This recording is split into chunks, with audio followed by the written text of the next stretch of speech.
जय हिंद। नमस्कार साथियों, स्वागत है आप सभी का अपने YouTube चैनल पे। आज इस वीडियो में हम चर्चा करने वाले हैं रीट दस्तावेज सत्यापन को लेकर। तो आपके बहुत सारे क्वेश्चन है वो मेरे पास आए हैं, कमेंट सेक्शन में आए हैं, साथ ही साथ टेलीग्राम ग्रुप में भी आपके हजारों मैसेज है वो मेरे पास आए हैं।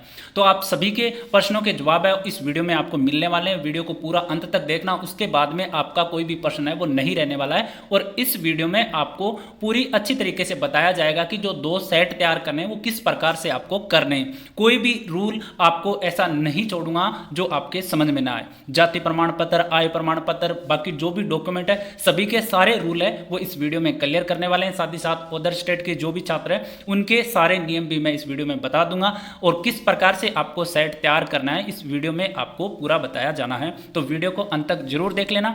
चैनल पर पहली बार विजिट कर रहे हो तो आप सभी से मेरी रिक्वेस्ट है कि चैनल को सब्सक्राइब जरूर कर लें और जो भी आपके सहपाठी हैं जिनका सिलेक्शन हुआ उनके पास वीडियो को ज़्यादा से ज़्यादा शेयर कर दें। आप हमसे टेलीग्राम ग्रुप से जुड़ सकते हो जिसका कमेंट सेक्शन में आपको लिंक मिल जाएगा।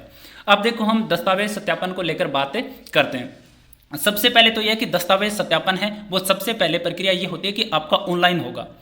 सबसे पहले आपको क्या करना है, डॉक्यूमेंट ऑनलाइन अपलोड करने होंगे। कहां पर करने होंगे, जो मैंने ग्रुप में भी डाल दिया था और आप यूट्यूब की कम्युनिटी सेक्शन में देख सकते हो जहां पे मैंने लिंक दिया है कि कहां पर आपको डॉक्यूमेंट अपलोड करने हैं। इसके लिए आपको क्या करना होगा कि आपकी एक आईडी बनेगी, हर एक छात्र की अलग आईडी बनेगी। उस आईडी पर बनने के बाद में उसमें आपको डॉक्यूमेंट है वो अपलोड करने हैं, ऑनलाइन अपलोड करने हैं। वो होने के बाद में आपके जो भी जिला होम डिस्ट्रिक्ट जो है वहां पे आपके दस्तावेज सत्यापन है वो ऑफलाइन किए जाएंगे। उसके बाद में तो वहां पे आपको सारे जो भी डॉक्यूमेंट है वो लेके जाना है। तो पहले क्या करना है, साला दर्पण में आपको डॉक्यूमेंट अपलोड करने हैं। बात यह है कि जो भी आपके मूल तो दस्तावेज है ना उनकी फोटोकॉपी लगेगी। साथ ही साथ बाकी जो 100 घोषणा पत्र हैं उनकी क्या लगेगी, मूल प्रति है वो आपको लगानी है। उसकी फोटोकॉपी आपको नहीं लगानी, वो मूल लगाने हैं। ठीक है, अब हम बात कर लेते हैं देखो एक एक पॉइंट की धीरे धीरे से। सबसे पहली बात यह है कि किसी ने अगर एक पद के लिए आवेदन किया है, जैसे किसी ने रीट लेवल फर्स्ट में सामान्य से किया है तो उनका एक ही 2 सेट तैयार करने। अगर आपने सामान्य के साथ साथ आपने विशेष शिक्षा के भी लिए लगाया तो उसके लिए भी आपको अलग से 2 सेट तैयार करने पड़ेंगे। मतलब एक पद के लिए 2 सेट आपको तैयार करने, और अगर आपने दूसरे कोई पद के लिए आवेदन किया है तो उसके लिए भी आपको अलग से सेट 2 बनाने पड़ेंगे। ये आप देख लेना। उसके बाद में एक पहली बात मैं ये क्लियर कर देता हूं कि अगर बाय चांस अगर आपका कोई भी दस्तावेज कम रह जाता है या उसमें कोई त्रुटि रहती है तो आपको एक डेट दी जाएगी जिसमें आप उसको आप प्रस्तुत कर सकते हो और आपको शामिल है वो कर लिया जाएगा। अब देखो मैं धीरे धीरे से उन पॉइंट्स को मैं बता देता हूं जो हमारे लिए महत्वपूर्ण है। तो देखो सबसे पहले तो मैंने बता दिया कि साला दर्पण पे क्या करना है, आपको डॉक्यूमेंट अपलोड करना है, जो आपको मैं बता दूंगा या तो आज आ जाएगी न्यूज या फिर कल तक आ जाएगी। देखो वीडियो लंबा रहने वाला है, आराम से पूरे वीडियो को देख लें। उसके बाद में आपका कोई प्रश्न है वो नहीं रहने वाला है। जैसे जैसे आपके क्वेश्चन है वो सारे जवाब इसमें आ जाएंगे, तो आराम से बैठ के पूरा वीडियो देख लें। अब देखो मैंने बता दिया कि साला दर्पण में आपको अपलोड करने, उसके बाद में क्या करना है कि आपका जो रजिस्ट्रेशन है वो साला दर्पण में होगा, ये भी मैंने बता दिया। उसके बाद में देखो जो भी आपने फॉर्म में मोबाइल नंबर और ईमेल दिए उस पर आपको डॉक्यूमेंट वेरिफिकेशन के लिए टाइम टाइम पे अपडेट दिए जाएंगे। अगर किसी के मोबाइल नंबर बंद है, ईमेल चालू है तो आपके ईमेल पर मिल जाएंगे, और ईमेल बंद है तो आपको मोबाइल पे मिल जाएंगे जो आपने फॉर्म भरते टाइम दिए थे उस पर। अगर आपके दोनों बंद है तो बोर्ड की इसमें कोई भी जिम्मेदारी नहीं होगी।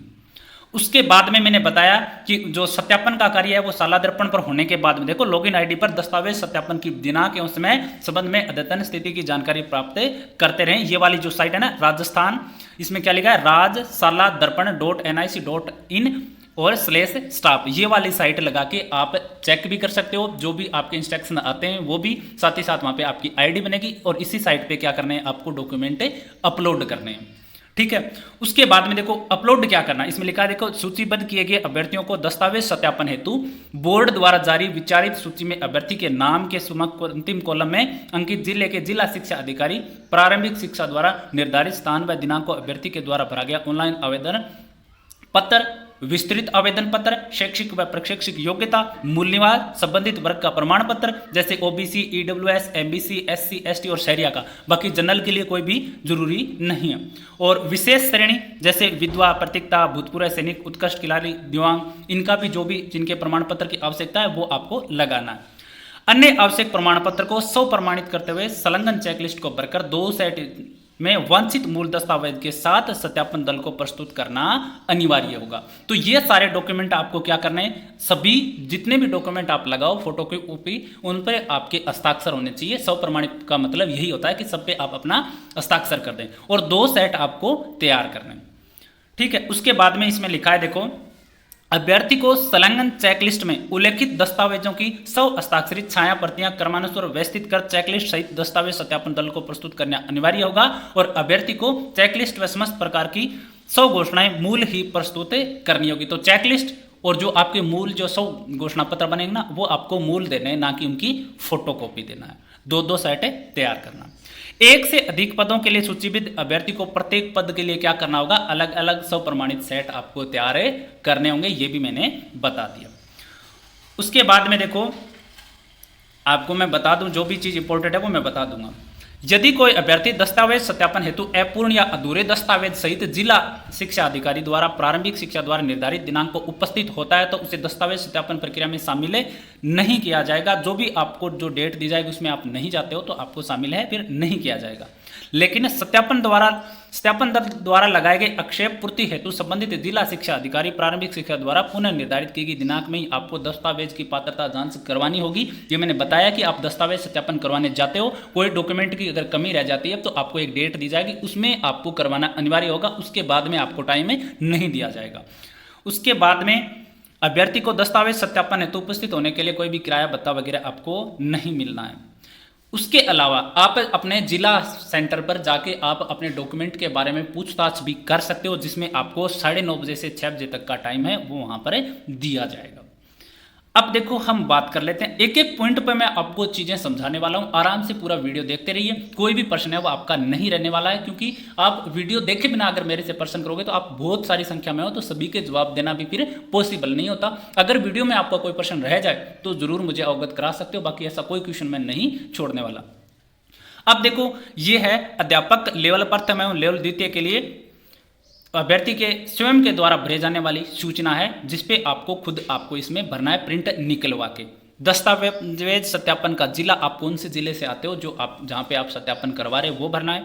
अभ्यर्थी के रोल नंबर यहाँ पे भरना है। उसके बाद में आपको पद भरना है कि आप लेवल फर्स्ट से हो या लेवल द्वितीय से, कोई भी आपका विषय है, या आप सामान्य से हो या विशेष शिक्षा से होने पर आपको ये टिक करने हैं। ठीक है। क्षेत्र, अनुसूचित या गैर अनुसूचित क्षेत्र पे आपको क्या करना है, टिक। जैसे आप अनुसूचित क्षेत्र से हो तो यहाँ पे टिक कर देना, और गैर अनुसूचित क्षेत्र से हो तो यहाँ पे। आधार आपको कार्ड के जो आपके नंबर है वो यहाँ पे लिखना है। पिता का नाम लिखना है, जन्म तिथि लिखना है, अभ्यर्थी का नाम लिखना है और आवेदन क्रमांक लिखना है और माता का नाम लिखना है। उसके बाद में देखो, यहाँ पे आपका जो भी वर्ग है, जो जिस भी श्रेणी से आप आते हो, जैसे अनारक्षित जनरल से आते हो, ओबीसी से आते हो, ईडब्ल्यूएस से आते हो, एमबीसी से आते हो, जो जिस श्रेणी से आते हो वहां पे क्या कर देना है, ऐसे टिक कर देना है। ठीक है। और यहाँ पे आपका लिंग भरना है, मेल या फीमेल। जमा आवेदन शुल्क की राशि, जो भी आवेदन शुल्क आप जमा करवाए वो यहाँ पे भरना है।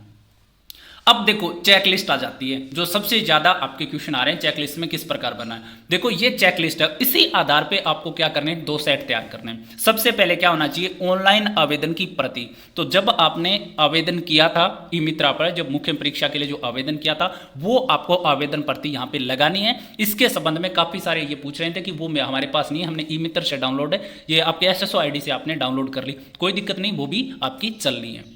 तो वो आप या तो आपके पास होगी पहले से ही तो वो लगा दें, अगर आपके पास नहीं है तो अपनी SSO ID में जाके लॉगिन करके आप निकाल सकते हो और वो आपको लगा देनी है। विस्तृत आवेदन की प्रति, तो मैंने कल भी वीडियो में बताया था और मैंने वीडियो में भी दिखाया भी था कि भी विस्तृत विज्ञापन ये हमारे टेलीग्राम ग्रुप में आपको मिल जाएगा, या फिर जो मैंने आपको साइट बताई है वहां पर भी आपको उपलब्ध है, वो हो जाएगा। विस्तृत विज्ञापन के अंदर आपके जैसे पोस्टल ऑर्डर भी लगना है, बहुत सारी डिटेल है वो आपको भरना है, तो वो यहाँ पर लगाना है। आधार कार्ड की आपको फोटोकॉपी लगाना है 3 नंबर पे। 1 नंबर में तो आवेदन की प्रति, विस्तृत विज्ञापन 2 नंबर पे, 3 नंबर पर आधार कार्ड की फोटोकॉपी लगाना है, ना कि मूल। माध्यमिक परीक्षा की अंक तालिका एवं प्रमाण पत्र, यहां पे आपको 10वीं की मार्कशीट लगानी है।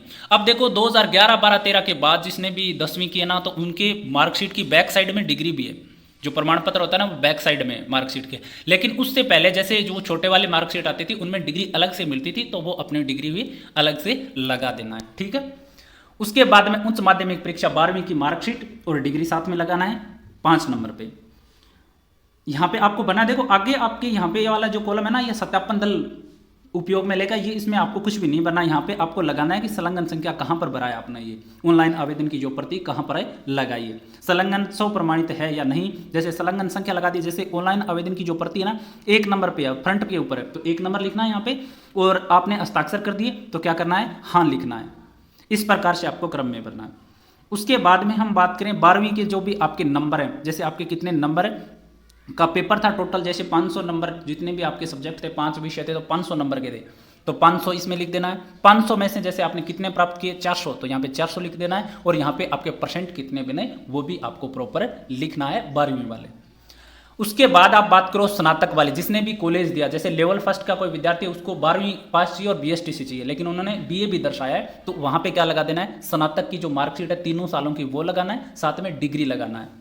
ठीक है, ये तीनों चीज लगा देनी है। और लेवल 2 का है उनके लिए तो जरूरी है ये स्नातक वाली, वो तो लगाना ही लगाना है। और साथ में जिसने सेमेस्टर प्रणाली से, जैसे किसी और यूनिवर्सिटी से उन्होंने किया है, तो जो भी आपके सेमेस्टर की जो अंक तालिकाएं होती हैं वो लगाना है, और डिग्री आपको लगा देना है। स्नातक में जो भी आपके पूर्णांक कितने नंबर के आपके पेपर थे वो सारे लिखना है, प्राप्तांक आपके कितने प्राप्त हुए और परसेंट कितने रहे आपके स्नातक के अंदर, वो आपको लिखना है। उसके बाद हम बात करें स्नातक परीक्षा के अंदर अगर आपने कोई ऐच्छिक विषय भी रखा है, जैसे कुछ बार ये होता है कि 3 विषय होते हैं, उसके अलावा हम कुछ बार ऐच्छिक विषय से स्नातक दोबारा कर लेते हैं, तो वो भी यहाँ पर आप दर्शा सकते हो। अगर 1 विषय से किया तो 1 दर्शा देना, 2 से किया तो 2 से, और तीनों के 3 विषय किए अलग, तो यहाँ पे आप दर्शा सकते हो। उसके बाद में देखो पोस्ट ग्रेजुएशन एमए एमएससी की अगर आपने दर्शाया है, रीट लेवल फर्स्ट में भी और रीट लेवल 2 में भी, दोनों में अगर आपने दर्शाया है, तो यहाँ पर आपको वो क्या लगानी है, अंक तालिकाएं लगानी है दोनों ईयर की, और उसमें आपको डिग्री भी लगानी है। और अगर सेमेस्टर प्रणाली से किया है तो वो आपको लगा देना है। उसके बाद में यहाँ पे आपको जो भी पोस्ट ग्रेजुएशन में आपके नंबर बने वो यहाँ पे दर्शाना है। देखो ये वाले में तो हाँ ही करना है सब में, क्योंकि आपको साइन करने हैं। उसके बाद आप बात करो तो अध्यापक लेवल प्रथम सामान्य शिक्षा के पद के लिए डीएल्ड या बीएल्ड, तो जिसने भी रीट लेवल फर्स्ट से फॉर्म भरा है उसने बीएसटीसी किया है, तो वो यहाँ पे आपको वो क्या करना है, आपको डिग्री और मार्कशीट आपको लगानी है, और साथ ही साथ यहाँ पे सब प्रमाणित करके हाँ करना है। उसके बाद में जो भी आपका पात्रता जो प्रमाण पत्र है, जैसे रीट लेवल फर्स्ट वालों के लिए ये कि 2021 वाली भी माने, तो अगर 2021 वाली आपने पात्रता ले रखी है तो 21 वाली आपको लगा देना है, और 2022 में क्या है लेवल 2 वालों ने तो 2022 वाली माने है, तो ये आप लगा सकते हो, और इसको स्वप्रमाणित करना है। और अगर किसी ने दोनों लेवल फर्स्ट और लेवल 2 दोनों से किया है पात्रता पास, तो वो भी आप यहाँ पर लगा सकते हो। ठीक है, ये तो सारे कॉमन डॉक्यूमेंट है सभी के लिए। जैसे देखो किसी ने अगर स्नातक नहीं बता रखी, लेवल फर्स्ट वालों ने स्नातक नहीं बता रखी, तो खाली छोड़ दो, उसमें कुछ नहीं करना, आपको क्या करना है, खाली छोड़ देना है। और उसके बाद में हम बात करेंगे तो देखो पात्रता परीक्षा के प्राप्तांक आपके कितने और परसेंट आपके कितने बने वो लगाना है लेवल प्रथम वालों के लिए, ठीक है, और लेवल 2 दोनों के लिए, तो ये कॉमन है, इसमें भरना ही भरना है। उसके बाद आप बात करोगे तो राजस्थान पात्रता परीक्षा लेवल द्वितीय, ये केवल लेवल 2 वालों के लिए, लेवल 1 वालों को क्या छोड़ना है, खाली छोड़ना है। तो इसमें आपको भाषा लिखनी है, आपकी प्रथम भाषा कौन सी है और द्वितीय कौन सी है, और साथ में सामाजिक अध्ययन और विज्ञान और गणित, इसमें 3 नंबर पे लिखा है। अध्यापक लेवल प्रथम सामान्य शिक्षा के पद के लिए डीएल्ड और बीएलडी में प्रवेश स्थिति, तो जो भी आपने बीएसटीसी या बीएल्ड में जो आपने प्रवेश लिया था उस टाइम आपने एडमिशन डेट आपको यहाँ पर लिखनी है, और किसी वजह से अगर आपके पास नहीं है वो डेट तो आप कॉलेज से पता कर ले और वहाँ से आप लिखवा के ले आएँ, और यहाँ पे क्या लिख जाना है, प्रवेश स्थिति लिखना, और साथ में वो रिसिप्ट आपको संलग्न करनी है। जिसके पास भी नहीं है प्रवेश वाली जो रिसिप्ट है ना, तो कॉलेज से लिखवा के ले आओ और उसको यहाँ पर लगा दो, और वो प्रवेश स्थिति भी वो आपको बता देंगे। अध्यापक लेवल प्रथम विशेष शिक्षा पद के लिए, तो जिसने भी विशेष शिक्षा में किया वो अपनी मार्कशीट लगा दें। देखो उसी प्रकार जिसने सामान्य से किया है वो सामान्य से जिस प्रकार लगा रहा था वो यहाँ पे क्या लगा सकता है, विशेष शिक्षा के लिए। तो ये तो समझ में आपको आ गया। और अब देखो जिनने सामान्य से किया, जिनके पास ये नहीं है, तो ये आपको क्या छोड़ देना है, खाली छोड़ देना है। जो डिग्री आपके पास नहीं है, आपने फिल नहीं किया हुआ है, वो आपको क्या करना है, खाली छोड़ना है। उसके बाद आप बात करो लेवल द्वितीय के लिए, तो आपने क्या किया है, बीएड विशेष शिक्षा या एमए, तो बीएड दर्शाना है आपको। जिसने भी लेवल द्वितीय से आपने फॉर्म भरा है तो आपको बीएड वाला दर्शाना है, और विशेष शिक्षा में किया तो विशेष शिक्षा वाला। अब बात करें देखो मूल निवास प्रमाण पत्र की प्रमाणित प्रति, तो मूल निवास सबके पास होना चाहिए। मूल निवास की प्रति आपको लगानी है। मूल निवास कितना भी पुराना हो सकता है, ये मैं बार बार बता चुका हूं कि मूल निवास आपका कितना भी पुराना हो सकता है, लेकिन उसमें क्या होने चाहिए, टोकन नंबर आपके पास होने चाहिए, तभी वो मान्य होता है। मूल निवास को लेकर नियम है। अब देखो मूल निवास की बात रही अन्य राज्यों के जो भी है, तो मूल निवास आपके अन्य राज्यों के जो भी है उन्हें राज्य का नाम और जिला लिखना है मूल निवास में अलग से, जिनको मैं आगे भी बता दूंगा। तो मूल निवास के लिए भर्ती हो गई। अनुसूचित क्षेत्र में सद्भावी निवासी होने का सक्षम प्राधिकारी द्वारा जारी नवीनतम विशेष मूल निवास प्रमाण पत्र केवल टीएसपी क्षेत्र के लिए। तो जो भी विद्यार्थी जो टीएसपी क्षेत्र से आते हैं उनके लिए अलग से जो मूल निवास प्रमाण पत्र होता है उनके टीएसपी क्षेत्र में होने का, तो वो आपको लगाना है। और ये मूल निवास किसके लिए था, नॉन टीएसपी के लिए आपके लिए मूल निवास प्रमाण पत्र था। बाकी ये आ गया ईडब्ल्यूएस के लिए। जो भी ईडब्ल्यूएस से जो भी छात्र आते हैं उनको ईडब्ल्यूएस वाला यहाँ पे क्या लगाना है, आपको इनकम और एसेट सर्टिफिकेट आपको लगाना है, जो आपके राजपत्रित अधिकारी द्वारा जारी होना चाहिए। ठीक है, अब देखो मैं बात करूं तो ईडब्ल्यूएस के लिए आपको आगे नियम भी मैं आपको बता दूंगा। जो भी नियम है ना, जाति प्रमाण पत्र, मूल निवास है, सबके लिए मैं अलग से आपको सारी चीजें बता दूंगा। वीडियो आप आराम से देखते रहें। मूल निवास किसके नाम होना चाहिए, पति के नाम या पिता के नाम या किसके नाम, जो भी जो ईडब्ल्यूएस आपने बनाया वो किसके नाम, पहले तो मैं चेकलिस्ट बता रहा हूं कि ये आपको लगाने, आराम से आप वीडियो देखते रहें। उसके बाद में हम बात करें तो जाति प्रमाण पत्र, देखो सामान्य के लिए कोई जाति प्रमाण पत्र नहीं होता, बाकी ओबीसी के लिए, अति पिछड़ा वर्ग, अनुसूचित जाति, अनुसूचित जनजाति, शहरिया आदम जाति के लिए क्या होता है, जाति प्रमाण पत्र होता है। ईडब्ल्यूएस के लिए अलग से जाति प्रमाण पत्र नहीं होता, जो भी आपका जो ईडब्ल्यूएस की जो सर्टिफिकेट बनाना वही आपका क्या है, जाति प्रमाण पत्र। आरक्षित वर्ग के अभ्यर्थियों के पास आवेदन की अंतिम तिथि के पश्चात का जाति प्रमाण पत्र होने पर कार्मिक विभाग के परिपत्र 17/10/2022 के अनुसार शपथ पत्र, तो जिनको भी आरक्षण दे है, जैसे आपका ईडब्ल्यूएस है, ओबीसी है, एससी है, एसटी है, एमबीसी है, सबके लिए जिनके पास जाति प्रमाण पत्र अगर पुराना है, बहुत ज्यादा पुराना है, तो भी आप शपथ पत्र लगा सकते हो और आपका मान्य होगा। और अगर आपने अभी नया बनवाया है तो वो भी आपका मान्य होगा। और एक बहुत सारे क्वेश्चन आ रहे थे कि सर हमारे पास पुराना भी वैलिड है और नया भी बनवा दिया है, तो आपको नया वाला लगाना है शपथ पत्र लगा के, क्योंकि अगर कल को दिक्कत आ जाए, पुराने वाला डिएक्टिवेट हो जाता है जब ऑनलाइन चेक करते हैं, तो क्योंकि जब नया सर्टिफिकेट बन गया तो आपका वो मान्य होगा, तो नया वाला लगा देना, नया बनवा लिया है तो, और शपथ पत्र भी आप साथ में लगा देना जाति प्रमाण पत्र के। दोनों के तीनों चारों जो भी कैटेगरी ना, सभी के लिए ये जरूरी है, कितना भी पुराना हो सकता है। और एससी एसटी के लिए जाति प्रमाण पत्र एक बार बनता है, जो भी आपका जितना भी पुराना है वो आपका चलेगा, कोई दिक्कत नहीं है उसमें। अब बात आती है, देखो आरक्षित वर्ग के सभी अभ्यर्थियों जैसे महिला तथा पुरुष से इस आशय की सब घोषणा की वह स्वयं तथा उसके पूर्वज राजस्थान के मूल निवासी हैं, ये भी आपको घोषणा पत्र आपको देना है, सब घोषणा पत्र।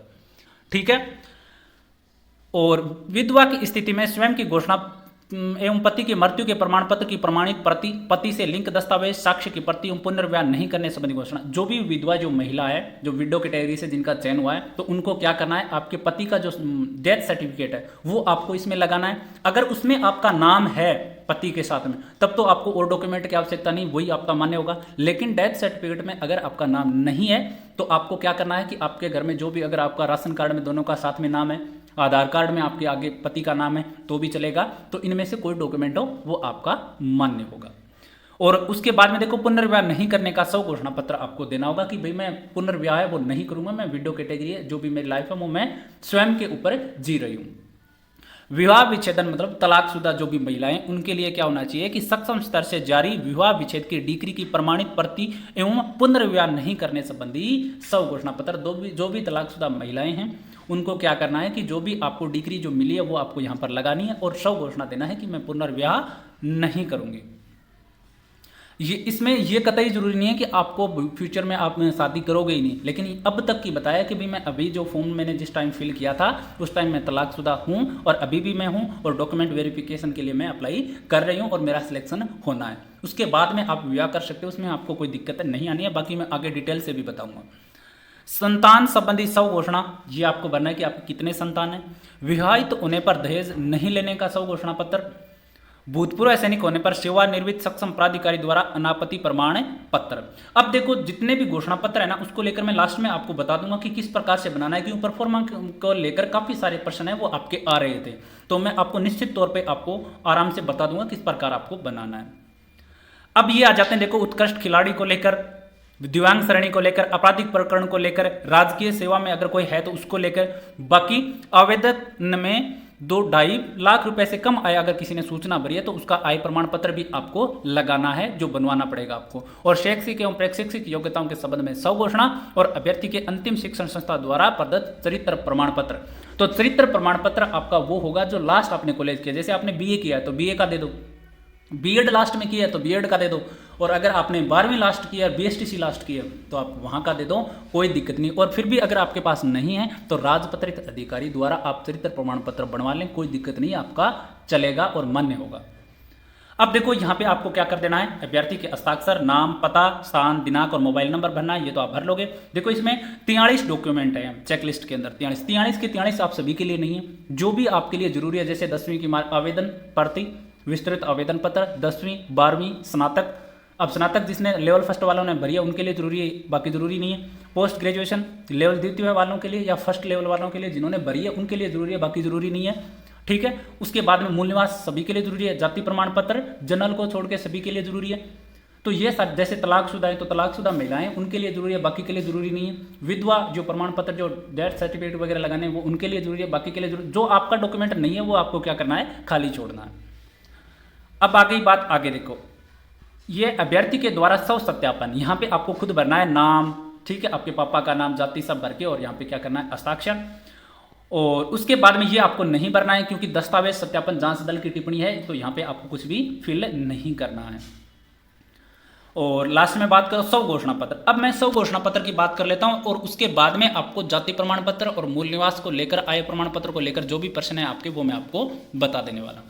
अब देखो स्व घोषणा पत्र में क्या है, जैसे देखो मूल निवास को लेकर एक तो स्व घोषणा पत्र है, कहां से मिलेगा ये स्व घोषणा पत्र, आपको क्या करना है, जो भी आपका तहसील जो कार्यालय जहां पर भी आपका है, जो नोटेरी का काम करता है वहां पे आप जाओगे तो उसके पास खुद के पास स्टाम्प मिलेगा, 50 रुपए का स्टाम्प आता है, ठीक है। वो 50 रुपए के स्टाम्प में अपने आप लिख देगा, उनको जाके बोलोगे ना कि मुझे स्व घोषणा पत्र देना है तो वो अपने आप बना के दे देगा, आपको केवल अपनी डिटेल उनको बतानी है। तो एक तो वो मूल निवासी के लिए हो गया। उसके बाद में जिसने भी जो विधवा महिलाएं हैं या तलाकशुदा महिलाएं उनके लिए भी यही वही शपथ पत्र वो खुद बना देंगे, वहां पे आपको कुछ नहीं करना, केवल डिटेल लेके जाना है कि मेरा ये नाम है, पिता का नाम है, ये मेरा गांव है, ये मेरी चीजें वो देने हैं आपको, वो अपने आप बना के दे देगा, ठीक है। उसके बाद में अब देखो जो मैरिड नहीं है, उनके संतान नहीं होने तो वो आपको बनाना ही नहीं है ना, और जिनके संतान है उनको ये बनवा लेना है। अब दहेज नहीं लेने का जो घोषणा पत्र है उनमें क्या है कि जो विवाहित है ना उनको तो ये बनाना है कि मेरे द्वारा विवाह के समय दहेज की मांग नहीं की गई तथा नहीं लिया और दिया नहीं, तो ये आप बनवा लेना है। जो भी मैरिड जो है, जो महिला है, जो पुरुष है ना, उनके लिए बना लेना है कि भाई मैंने मेरा विवाह हुआ था उस टाइम मैंने दहेज नहीं लिया और ना ही मैंने मांग की और ना ही लिया है। ये आपको वो नोटेरी वाला अपने आप बना देगा, अलग से आपको कुछ नहीं करना, 50 रुपए का स्टाम्प पेपर लगता है वो अपने आप आपको बना देगा। इसके अलावा जो अविवाहित है उनको भी बनवाना है। अब ये जरूरी नहीं कि क्यों बनवाएं, अविवाहित है उनको भी बनवाना है। ये बनवाना है कि भी मैं अभी अविवाहित हूं लेकिन जब भी मेरा विवाह होगा तो मैं दहेज की मांग नहीं करूंगा और ना ही मैं लूंगा, ये वाला आपको वहां से बनवाना है और वहां पे आपको बना देगा। अलग से कोई परफॉर्मा नहीं है इसका, वो अपने आप बना देगा, आपको तो केवल रुपए लेके जाना है और आपकी डिटेल लेके जाना है। अब ये 5 नंबर है भूतपूर्व सैनिकों के लिए, आपको किसी को नहीं बनाना। एक तो दहेज वाला आपको बनवाना है, सबको बनवाना है चाहे वो कोई भी है। दहेज वाले में क्या है, विवाहित है वो विवाहित के लिए बना ले, अविवाहित है वो अविवाहित के लिए। उसके अलावा मूल निवास के लिए सबको बनवाना है और जो तलाकशुदा और जो विधवा महिलाएं उनको एक ये अलग से बनवाना, तो ये सभी को नहीं बनवाना।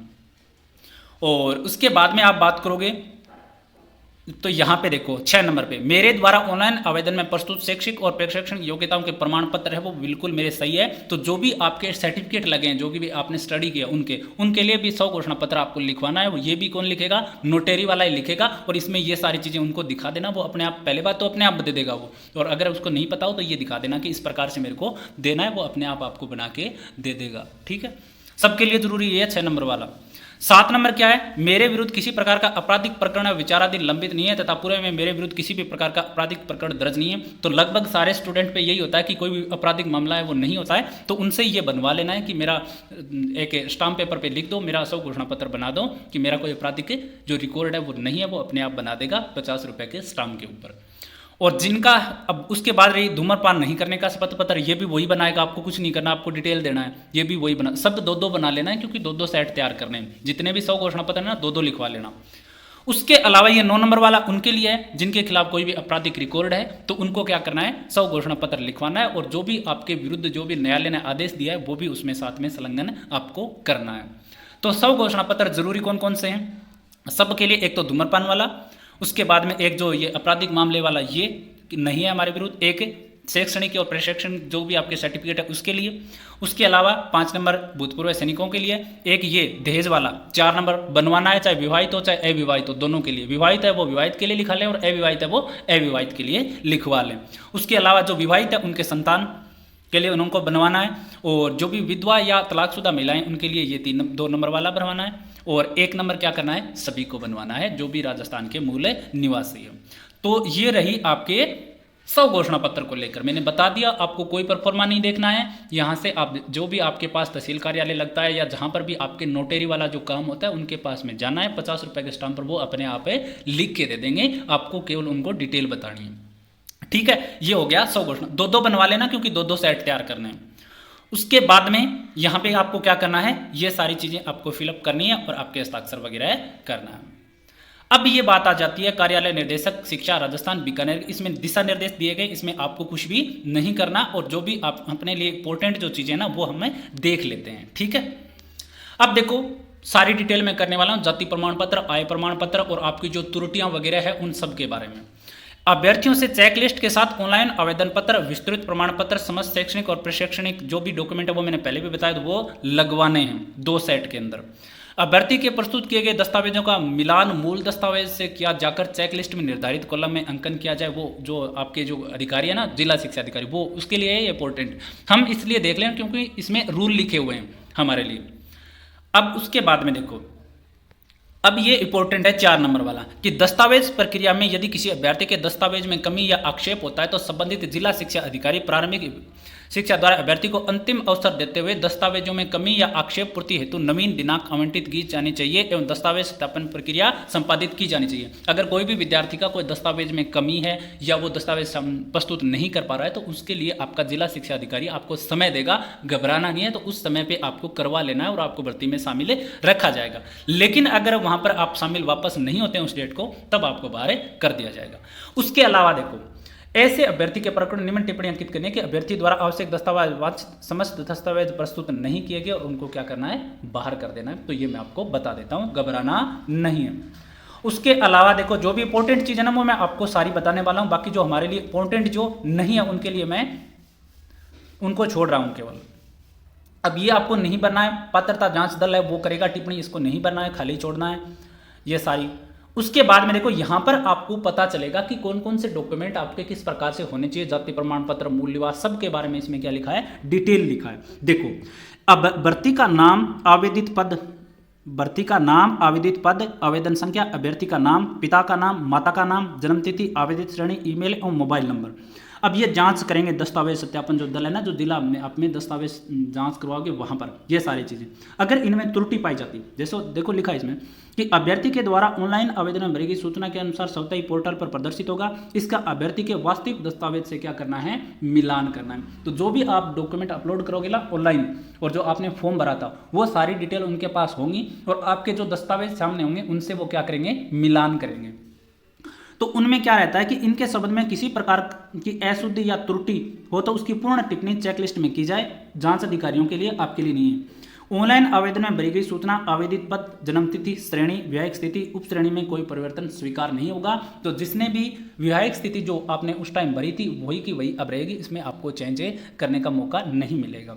और नाम में स्पेलिंग त्रुटि होने पर स्वप्रमाणित घोषणा पत्र आपको प्रस्तुत करना होगा। अगर आप किसी के नाम में, जैसे नाम में, पिता के नाम में, माता के नाम में किसी भी प्रकार की अगर आपके पास त्रुटि है डॉक्यूमेंट में, तो घबराना नहीं है, सब घोषणा पत्र लिखवा लेना और उसके साथ में लगा देना कि ये मेरी त्रुटि है, कोई दिक्कत नहीं, आपको बाहर नहीं करेंगे।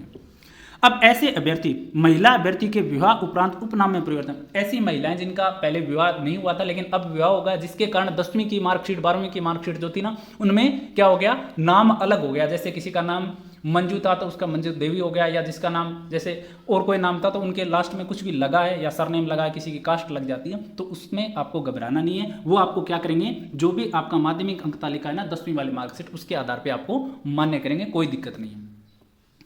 अभ्यर्थी के द्वारा ऑनलाइन आवेदन में भरे गए आधार नंबर मूल आधार के अनुसार है अथवा नहीं। तो कोई भी जो भी आपका आधार कार्ड है उसमें आपने कोई फॉर्म भरते टाइम गलती से आपने अगर नंबर वगैरह गलत भर दिए आधार के, तो भी घबराना नहीं है। उसमें क्या करेंगे ये कि आपको वो देख लेंगे कि अगर भिन्नता है कुछ भी, जबरदस्ती अगर आपने गलत भराया तब तो देखो एक अलग बात है, लेकिन आपके आधार नंबर गलत हैं तो वो क्या करेंगे, एक शपथ पत्र लिखवाएंगे और शपथ पत्र के साथ में क्या कर लेंगे, वो आपको शामिल कर लेंगे। ठीक है, प्रार्थना पत्र लिखवाएंगे वो कि भाई मेरा आधार कार्ड नंबर है वो मेरे गलती से भरे गए थे और ये मेरा आधार कार्ड है जो कि मेरा बिल्कुल सही है, तो इसको मान्य करो। तो इसमें घबराना नहीं है, वो मान्य करेंगे। अभ्यर्थी राजस्थान राज्य का मूल निवासी है अथवा नहीं, यदि नहीं तो किस राज्य का मूल निवासी है। अब देखो मूल निवास के लिए मैंने बोला है कि मूल निवास उनके लिए है जो अपने राज्य के मूल निवास, जहाँ जो राजस्थान से मूल निवास है उनके लिए मूल निवास बनता है। कितना भी पुराना हो सकता है, कोई दिक्कत नहीं, टोकन नंबर उसमें होने चाहिए। अब राज्य से बाहर के जो भी अदर स्टेट के जो विद्यार्थी हैं उनके लिए क्या है कि राजस्थान राज्य से भिन्न अन्य राज्यों के निवासी होने पर राज्य एवं जिले का नाम अंकित किया जाना है। ऐसे अभ्यर्थियों को अनारक्षित पदों हेतु कंसीडर किया जाएगा तथा ऐसे अभ्यर्थियों को पृथक सूची से तैयार किया जाए। तो जो भी अदर स्टेट के जो स्टूडेंट है ना उनको हर हालत में किसमें शामिल किया जाएगा, सामान्य श्रेणी में शामिल किया जाएगा। और उनको क्या करना है कि उनको जो ये आरक्षित वाले लाभ है ना वो इनको नहीं मिलेगा। अब देखो जो अदर स्टेट के जो स्टूडेंट है, किसी ने गलती से ईडब्ल्यूएस भर दिया, घबराना नहीं है आपको। अगर आपकी आयु सही है जनरल के अनुसार और आपके नंबर सही हैं जनरल कैटेगरी के हिसाब, तो आपको बाहर करेंगे नहीं। और अगर आपने आयु में छूट पाली, जैसे अधिकतम सीमा जनरल के अंदर 40 है और आप 41 साल हो, 41 साल के, और वो ईडब्ल्यूएस के कारण आपको सुविधा मिल रही है, तो आपको बाहर कर देंगे। और अगर आपके कट ऑफ से नंबर जैसे 110 नंबर है किसी के, या मान के चलो आप 180 नंबर है जो कि जनरल कैटेगरी में आप मेरिट में आ सकते हो, तब तो आपको शामिल कर लेंगे। लेकिन 180 जनरल में शामिल नहीं हो रहा है कोई, तो आपको बाहर कर देंगे, क्योंकि आपको जनरल कैटेगरी के अंदर ही कंसीडर किया जाएगा। बाकी आपको कोई दिक्कत नहीं होनी। आयु सीमा और अंकों में क्या नहीं होना चाहिए, छूट ली हुई नहीं होनी चाहिए, बाकी कोई दिक्कत नहीं। बाकी आपने कोई भी कैटेगरी भर दी होगी कोई दिक्कत नहीं, वो कुछ नहीं कहेंगे। आपको नंबर होने चाहिए जनरल कैटेगरी के समान और आपकी आयु भी उसी बेस पर होनी चाहिए।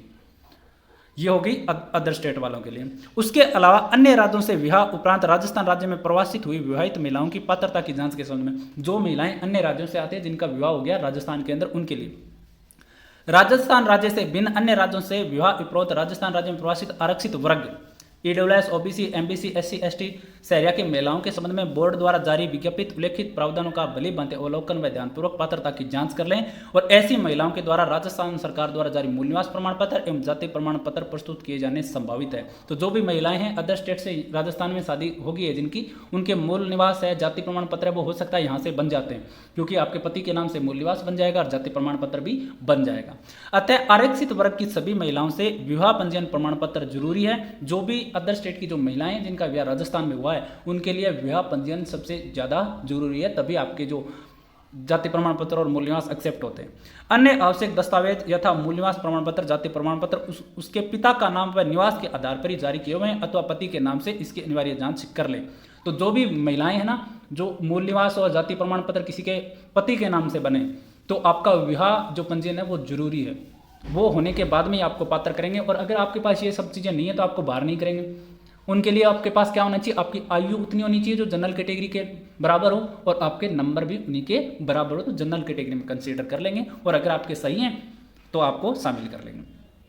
अन्य राज्य से विवाह उपरांत राजस्थान में राज्य में प्रवासित महिलाओं को आरक्षित पदों का लाभ देय नहीं होगा। यदि ऐसी महिला द्वारा आयु व अंकों का लाभ प्राप्त कर आवेदन किया तो उसे अपात्र किया जाए, अन्यथा इसकी पात्रता सामान्य महिला या भर्ती के समान विचारित जाकर इनकी पृथक सूची क्या कर लें, तैयार कर लें। तो ये हो गया विवाहित महिलाओं के लिए अन्य स्टेट। और साथी राज्य से बाहर आरक्षित महिला पिता राजस्थान के मूल निवासी है, तो ऐसी महिला जो राजस्थान से आती है लेकिन विवाह क्या हो गया उनका अलग दूसरे राज्य में हो गया, तो उनके लिए ये नियम है कि राजस्थान राज्य में पिता की जाति, आय और निवास के आधार पर उनको क्या मिलेगा, फायदा मिलेगा आरक्षित वर्ग के लिए।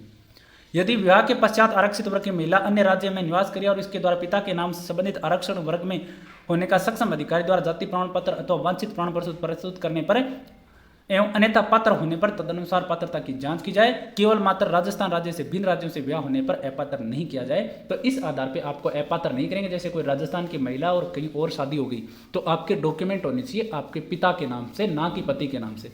तो पिता के नाम से अगर होंगे तो आपको जो पात्र है वो घोषित करेंगे, और अगर नहीं हुए तो अपात्र आपको कर देंगे। राजस्थान कर्मचारी चयन बोर्ड जयपुर द्वारा जारी विज्ञप्ति के प्रावधानों के अनुसार अभ्यर्थी की आयु का परीक्षण। तो देखो आयु के लिए आप सबको पता है अलग अलग जो भी आपकी कैटेगरी है उनके लिए अलग अलग आयु है वो दी गई है, और उन्हीं के अनुसार आपकी आयु होनी चाहिए। प्रमाण पत्रों के संबंध में अभ्यर्थियों के द्वारा प्रस्तुत मूल निवास प्रमाण पत्र, जाति प्रमाण पत्र, खेल प्रमाण पत्र, दिव्यांग प्रमाण पत्र, भूतपूर्व सैनिक श्रेणी से संबंध होने का प्रमाण पत्र, विधवा प्रत्येकता श्रेणी में संबंधित प्रमाण पत्र तथा समस्त शैक्षिक एवं प्रशैक्षिक योग्यताओं से संबंधित प्रमाण ऑनलाइन आवेदन तिथि की 19/1/2023 तक या इससे पूर्व जारी किया हुआ होना चाहिए। तो देखो प्रमाण पत्र जैसे जाति प्रमाण पत्र, मूल निवास प्रमाण पत्र, खेल प्रमाण पत्र, दिव्यांग प्रमाण पत्र, भूतपूर्व सैनिक प्रमाण पत्र, विधवा है, तलाकशुदा है, ये सारे जो डॉक्यूमेंट है ना वो अंतिम तिथि से पहले जारी हुए होने चाहिए। बाकी जिनमें छूट है वो मैं आपको बता दूं, जैसे जाति प्रमाण पत्र में है, मूल निवास में है, तलाक वाले में है, विधवा वाले में जो भी छूट है ना वो आगे हम उस पर चर्चा कर लेंगे।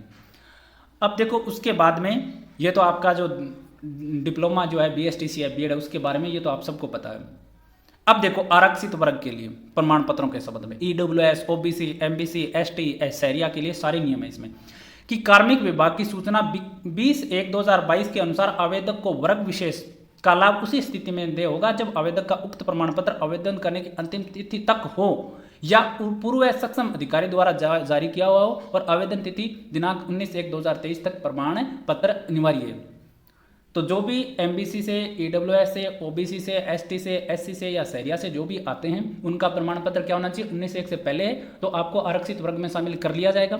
और अगर नहीं भी है तो आगे आपको नियम दिया है कि आरक्षित वर्ग के अभ्यर्थियों के संबंध में प्रमाण पत्रों के संबंध में विज्ञप्ति के अनुसार परीक्षण की पात्रता की जांच की जाए और आर्थिक रूप से कमजोर वर्ग को विवाहित महिलाओं के संबंध में कार्मिक विभाग के द्वारा जारी परिपत्र क्रमांक के अनुसार प्रकरणों का क्या करें, निस्तारण करें। तो इसमें छूट क्या है, देखो सक्षम स्तर से जारी आवश्यक वांछनीय प्रमाण पत्र प्रस्तुत करने में असमर्थ रहता है तो उसे इस संबंध में छूट है वो कार्रवाई की जाएगी छूट के आधार पर। यदि अभ्यर्थी द्वारा आयु या अंकों की छूट अथवा लाभ प्राप्त किया गया तो उसे अपात्र, जैसे किसी ने EWS भराया, OBC भराया, MBC भराया लेकिन उनके पास जाति प्रमाण पत्र अब नहीं बन रहा या किसी कारणवश से आपने उसमें शामिल नहीं हो रहे हैं तो आपको बाहर नहीं करेंगे। अगर आपके अच्छे नंबर है तो जनरल कैटेगरी के अगर बराबर आपके नंबर है तो उसमें आपको शामिल कर लेंगे, अगर उससे कम है तो आपको क्या कर देंगे, बाहर कर देंगे।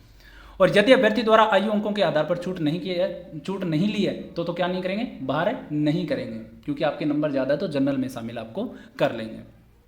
अब देखो आती है जाति प्रमाण पत्र, यही बातें चल रही है सारी कि आरक्षित वर्ग के अभ्यर्थियों के पास आवेदन की अंतिम तिथि के पश्चात का जाति प्रमाण पत्र होने पर कार्मिक विभाग द्वारा जारी परिपत्र 17/10/2022 के अनुसार शपथ पत्र प्राप्त किया जाए। तो जिनके पास भी जाति प्रमाण पत्र नया बनवाया है जिन्होंने 19/1/2023 के बाद, तो उनको क्या करना है, साथ में शपथ पत्र लगाना है जो आपको नोटरी से मिल जाएगा कि भाई मैंने नया बनवाया, उस टाइम में पहले जब आवेदन किया था उस टाइम भी मैं इसी श्रेणी में था लेकिन मेरा प्रमाण पत्र है वो पुराना हो गया, इस वजह से मैंने नया बनवाया।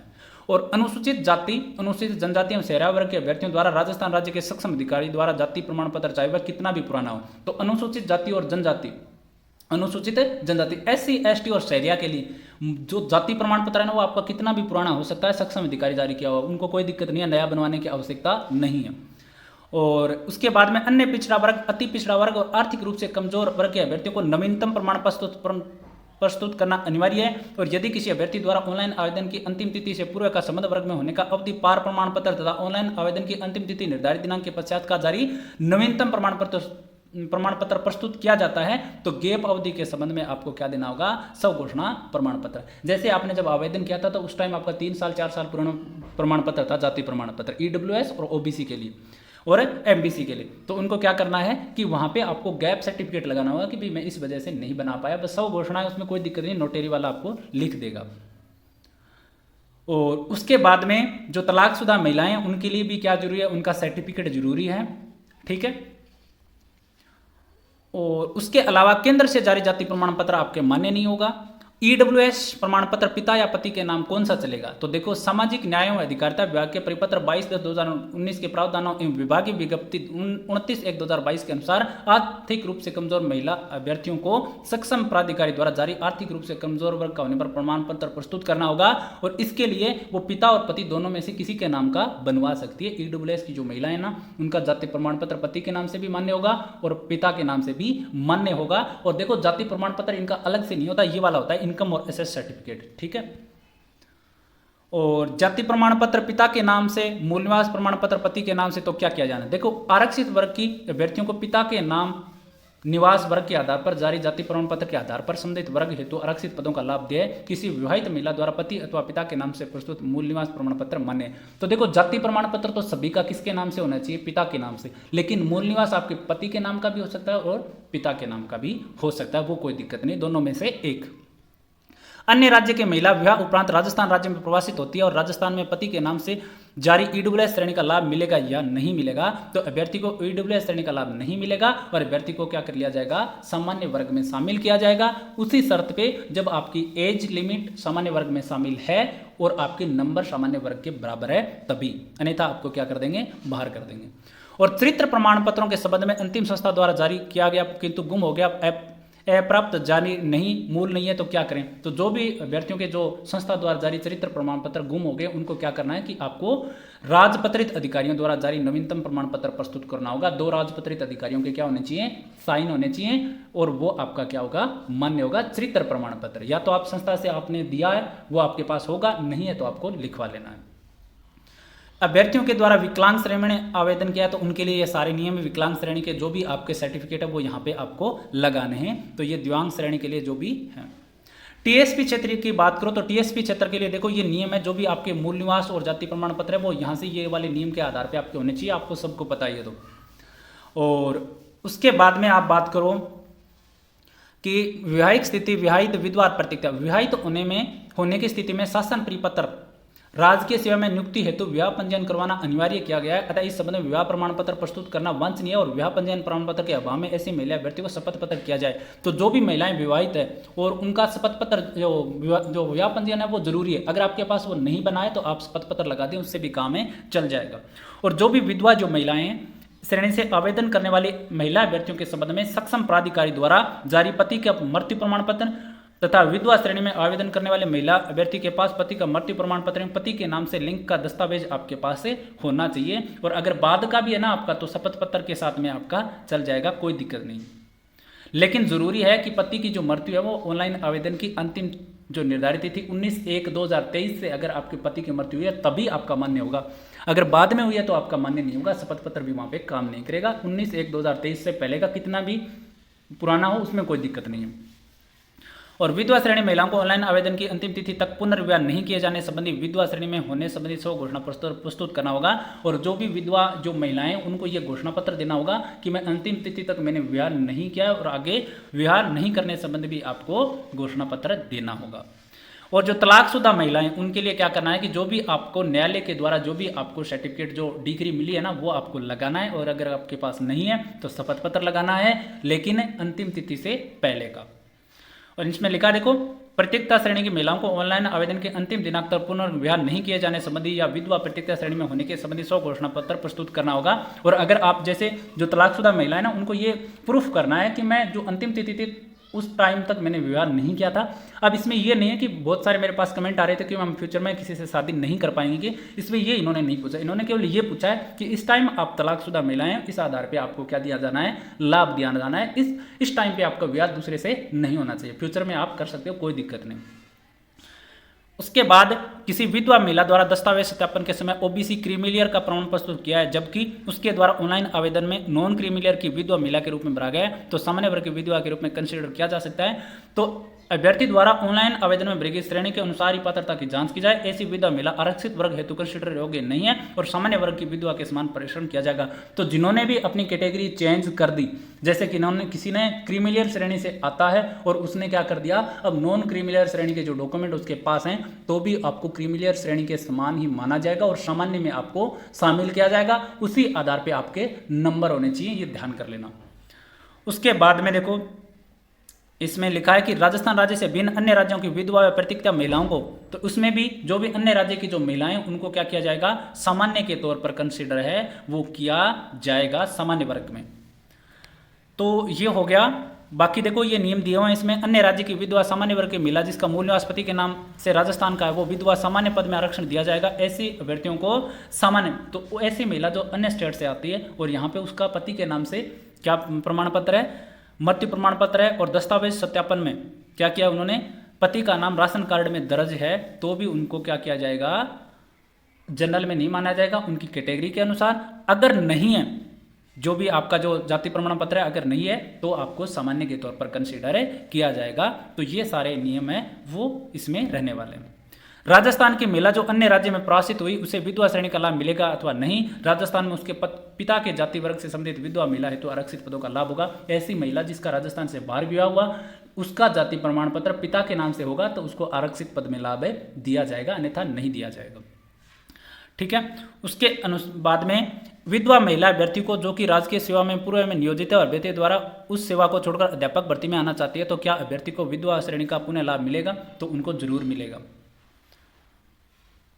अभ्यर्थी के विवाहित होने की स्थिति में दहेज संबंधी घोषणा पत्र आपको लगाना है कि मैं दहेज है वो ना तो लिया है और ना ही मैंने मांग की है। उसके बाद में संतान संबंधी और भूतपूर्व सैनिकों के लिए ये नियम है, ये आपको देख लेना है। उत्कृष्ट खिलाड़ियों के लिए और स्थायी कर्मचारी, अगर कोई राज्य में अंदर अस्थायी कर्मचारी या स्थायी कर्मचारी तो उनकी डिटेल है वो आपको यहाँ पे भरना है। और पारिवारिक आय 2.5 लाख रुपए से कम है तो आपको क्या देना होगा? सक्षम अधिकारी द्वारा इनकम सर्टिफिकेट आपको जरूर देना होगा। और उसके बाद में देखो सारी चीज़ें हैं इसमें। उसके अलावा देखो जो भी आपका जैसे लेवल फर्स्ट के लिए आपके 12वीं के अंक होने चाहिए जिसको निर्धारित किया गया। आप सबको पता है कि 12वीं के जो अंक है ना वो निर्धारित किए उसी आधार पर होना चाहिए। जैसे जनरल के 50% और बाकी के 45% नंबर आपके 12वीं में होने चाहिए लेवल फर्स्ट वालों के लिए। और जो लेवल 2 के उनके स्नातक में शामिल किए जाते हैं तो उनके स्नातक के आधार पर आपको ये नंबर है वो होने चाहिए, ये इसमें लिखा गया। ठीक है। अब बात आती है, ये सारी चीज़ें हो गई, मैंने बता भी दिया आपको और ये सारी चीज़ें आपको पता है जो भी सर्टिफिकेट को लेकर है वो। ठीक है। और जो भी आपको इम्पोर्टेंट चीज़ें है वो मैंने लगभग सारी बता दी। तो ये यहाँ पे क्या हो गया कंप्लीट। एक चीज़ और देख लेते हैं। ठीक है।